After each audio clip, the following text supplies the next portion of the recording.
गुजरांवाला में एक शौहर ने अपनी बीवी और 3 साल बेटी को मौत की नींद सुला दिया और पुलिस ने 24 घंटे के अंदर अंदर जवान को गिरफ्तार करके कैफरे किरदार तक पहुंचा। पहले बीवी ने ये उस आदमी को ये कहा कि अब मेरा हक नहीं है जीने का, अब आपने मुझे मारना है तो मार दो। इस वाकये की तमाम तर डिटेल आज के इस ब्लॉग में मैं आपके साथ शेयर करूंगा। अस्सलाम वालेकुम, मैं हूं रिजवान अली आपकी खिदमत में हाजिर हूं और आप देख रहे हैं मेरा डिजिटल। गुजरांवाला का ये इंतहाई अफसोसनाक वाकया है कि गुजरांवाला में इलाका है रहमत टाउन। वहां पे पुलिस वालों को एक 5 से 6 बजे के दरमियान कॉल वसूल होती है कि एक घर में माँ और बेटी मुर्दा हालत में पड़ी हुई है और मौके पे जब पुलिस भारी नफरी में पहुंचती है और तहकीकात की जाती हैं और उन दोनों को उठाकर हॉस्पिटल में पोस्टमार्टम के लिए मुंतकिल किया जाता है। अब जब इस पे तहकीकात की जाती हैं तो शोहर से सबसे पहले पूछताछ होती है।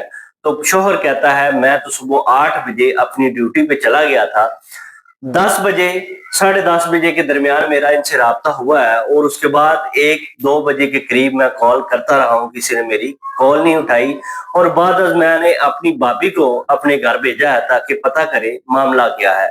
और जब वो उधर पहुंची हैं तो उसने मुझे बताया है कि आपकी बीवी और बेटी जो कि इस दुनिया में नहीं रही। उसके बाद पुलिस जो अपनी तहकीकात करती है अपने तरीके से, टीवी कैमरास देखे जाते हैं और वहां पे किसी ऐसे शख्स की मूवमेंट नहीं होती, सिर्फ और सिर्फ एक दूध वाला जो वहां पे आती वजह थी। पुलिस वालों के लिए ये काम मुश्किल था, लेकिन फिर भी 24 घंटों के अंदर अंदर उन्होंने इस मामले को हल किया। उसके बाद तहकीकात बढ़ाई और शोहर की बातों से शक होता है और उसके बाद शोहर से जब तहकीकात की जाती है वो मान जाता है कि मैंने इसको कत्ल करवाया है कि या नहीं है। उसके बाद उस शख्स को जिसका नाम यासर है, पुलिस वाले उसको गिरफ्तार करते हैं और उसके बाद जो इंकशाफात सामने आते हैं वो दिल दहला देने वाले हैं कि एक शख्स अपने बीवी बच्चों के साथ ये हरकत कर सकता है। ऐसा कहता है कि मैं जुआ खेलता हूँ और मैंने जुए में 2.5 लाख रुपया रकम हार गया था। अब उसका मुझे मेरे पास कोई बंदोबस्त नहीं था। 4 दिन पहले मुझे ये आदमी मिलता है, कहता है कि मैंने अपनी बीवी और बच्चों से जान छुड़वानी है ताकि मैं दूसरी शादी करवा लूं, आप मेरा साथ दें।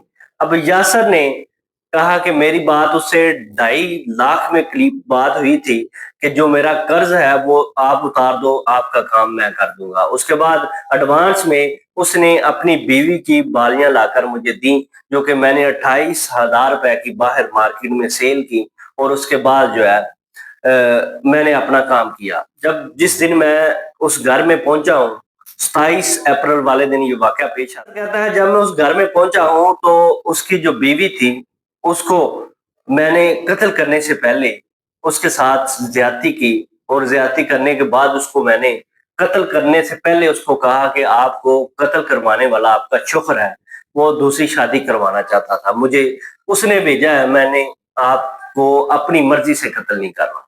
अब जब ये बात बीवी सुनती है और उसके बाद बीवी ये कहती है कि अब मेरा इस दुनिया में जीने का कोई भी हक नहीं है, जो दिल करता है जैसे दिल करता है आप मुझे मार के चले जाओ।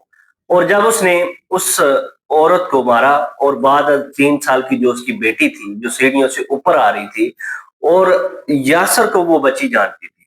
अब उसको पता था कि अगर मैं ऐसे जाता हूँ तो मेरा जो है ये बच्ची नाम लेगी और उसके बाद मामला ज्यादा खराब होंगे। और उसके बाद वो क्या करता है, उसको भी अपनी वालदा के जिस रूम में जाके उसको कत्ल करता है, उसी रूम में उस बच्ची को लेकर जाता है, वहां पे उसको कत्ल करने के बाद वहां से वो फरार हो जाता है। अब ये वाकया इंतहाई अफसोसनाक था कि अगर देखें कि एक शख्स ने दूसरी शादी करवानी है, वो कोई सीधा तरीकाकार अपनाए, ना कि दूसरे लोगों की वो जान लेता फिरे। ये इंतहाई अफसोसनाक था कि लोग अपने मकसद के लिए किस हद तक गिर जाते हैं, अपने खूनी रिश्ते को भूल जाते हैं, अपनी वो 3 साल बेटी को उसने दरिंदों के हाथों मरवा दिया। ये इंतहाई अफसोसनाक था। इस तरह के व्लॉग देखने के लिए मेरे चैनल को सब्सक्राइब करें। अल्लाह हाफ़िज़।